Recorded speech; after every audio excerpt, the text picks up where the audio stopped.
Hi friends, welcome to Tasty Food Cafe.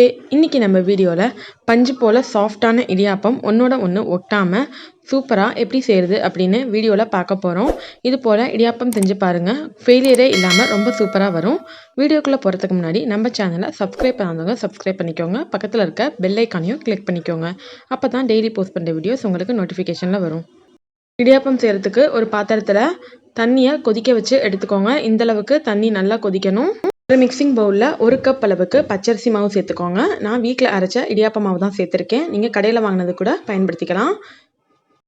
இது கூடவே 1 table spoon அளவுக்கு எண்ணெய் சேர்த்துக்கோங்க. எண்ணெய் அல்லது நெய் எது வேணால் சேர்த்துக்கலாம். தேவையான அளவுக்கு உப்பு சேர்த்து இதை நல்லா கலந்து விட்டுருங்க. இது போல் கொஞ்சமாக எண்ணெய் சேர்த்து இடியாப்ப மாவு பிசையும் போது இடியாப்பம் ஒன்றோட ஒன்று ஒட்டாமல் வரும். நல்லா கொதிக்க வச்சு எடுத்துருக்கோம்ல சுடு தண்ணி, அந்த தண்ணியில் 1 டம்ளர் அளவுக்கு தண்ணி எடுத்துக்கோங்க. நீங்கள் எந்த கப்பில் அரிசி மாவு வளர்ந்தீங்களோ அதே கப்பில் 1 கப் அளவுக்கு தண்ணி சரியாக இருக்கும். தண்ணியை கொஞ்சம் கொஞ்சமாக சேர்த்து நல்லா கலந்து விட்டுருங்க. தண்ணி சூடாக இருக்குது, அதனால் இது போல் ஒரு கரண்டி வச்சு கலந்து விட்டுருங்க.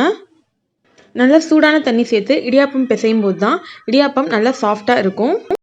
எல்லா தண்ணியும் சேர்த்தாச்சு. இதை நல்லா கை வச்சு அழுத்தி பிசைஞ்சு விட்டுக்கோங்க. பார்க்குறதுக்கு கட்டி கட்டியாக இருக்க மாதிரி தான் இருக்கும்.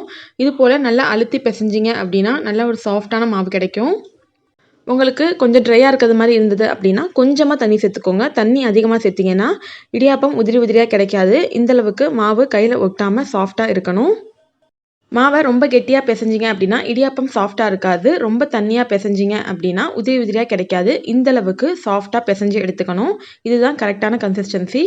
நான் இன்னைக்கு இந்த முறுக்கு குழாயில் தான் இடியாப்பம் பிழிய போகிறேன். இடியாப்பம் பிழியறதுக்காக இது போல் சின்ன ஓட்டையாக இருக்க அச்சை யூஸ் பண்ணிக்கோங்க.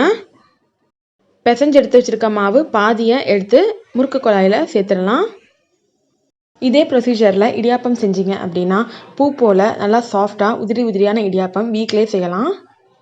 முறுக்கு குழாயை நல்லா க்ளோஸ் பண்ணிடுங்க. நான் இன்னைக்கு இட்லி தட்டில் தான் இடியாப்பம் செய்து காட்ட போகிறேன். உங்ககிட்ட இடியாப்ப தட்டு இருந்துச்சுன்னா நீங்கள் அதை கூட பயன்படுத்திக்கலாம். இட்லி தட்டில் பிழியறதால இட்லி மாதிரியே நான் பிழிஞ்சுக்கிறேன். ஒரு 2லேருந்து 3 சுற்று மட்டும் சுற்றிக்கோங்க. ரொம்ப அதிகமாக சுற்றினீங்கன்னா இடியாப்பம் ரொம்ப மொத்தமாக கிடைக்கும். இடியாப்பம் பிழியும் போதே நல்லா நூல் மாதிரி வருது பாருங்கள். மாவை கரெக்டான பதத்தில் பிசைஞ்சு எடுத்தால் தான் இடியாப்பம் இது போல் நூல் மாதிரி வரும். இல்லைன்னா உடஞ்சி வரும். எல்லா குழியிலையும் இடியாப்பத்தை பிழிஞ்சு எடுத்தாச்சு. நான் 2 தட்டு எடுத்திருக்கேன். 2 தட்டுலேயுமே இடியாப்பத்தை பிழிஞ்சு எடுத்துட்டேன். இப்போ இதை வேக வச்சிடலாம். இடியாப்பம் வேக வைக்கிறதுக்கு ஒரு இட்லி பாத்திரத்தில் கொஞ்சமாக தண்ணி சேர்த்துக்கோங்க. இப்போ இதில் நம்ம பிழிஞ்சு எடுத்து வச்சுருக்க இடியாப்ப தட்டை வச்சுருங்க. மூடி போட்டு வேக விட்டுருங்க. அதிகபட்சம் 5 நிமிஷத்துலேயே இடியாப்பம் வெந்துடும். இடியாப்பம் ரொம்ப சீக்கிரமே வெந்துடும். இட்லி அளவுக்கு ரொம்ப நேரம் எடுத்துக்காது. ஒரு 3லேருந்து 4 நிமிஷத்துலேயே வெந்துடும். இடியாப்பம் சூப்பராக வெந்துருச்சு பாருங்கள். பார்த்தாலே தெரியும் இது போல் ஒட்டாமல் வரும். உடனே பிளேட்டுக்கு மாற்றாமல் ஒரு 5 நிமிஷம் ஆற வச்சுட்டு அதுக்கப்புறம் பிளேட்டுக்கு மாற்றுங்க. துணியில் இடியாப்பம் ஒட்டாமல் கிடைக்கும். துணியில் ஒட்டாமல் சூப்பராக இடியாப்பம் வந்துருச்சு. கையில் கூட நீங்கள் எடுத்து வச்சிடலாம். பாருங்கள், ஒட்டவே இல்லை. பஞ்சு போல் சாஃப்டான இடியாப்பம் ஒன்றோட ஒன்று ஒட்டாமல் உதிரி உதிரியாக ரொம்ப சூப்பராக வந்திருக்கு பாருங்கள். கண்டிப்பாக இடியாப்பம் இது போல் ட்ரை பண்ணி பாருங்கள். எந்த ஒரு ஃபெயிலியர்ஸும் இல்லாமல் நீங்கள் இடியாப்பம் செய்யலாம். கண்டிப்பாக நான் சொல்லியிருக்க தண்ணி அளவு சேர்த்து இடியாப்பம் செய்து பாருங்கள். பர்ஃபெக்டான இடியாப்பம் வீட்டிலேயே எல்லாரும் செய்யலாம்.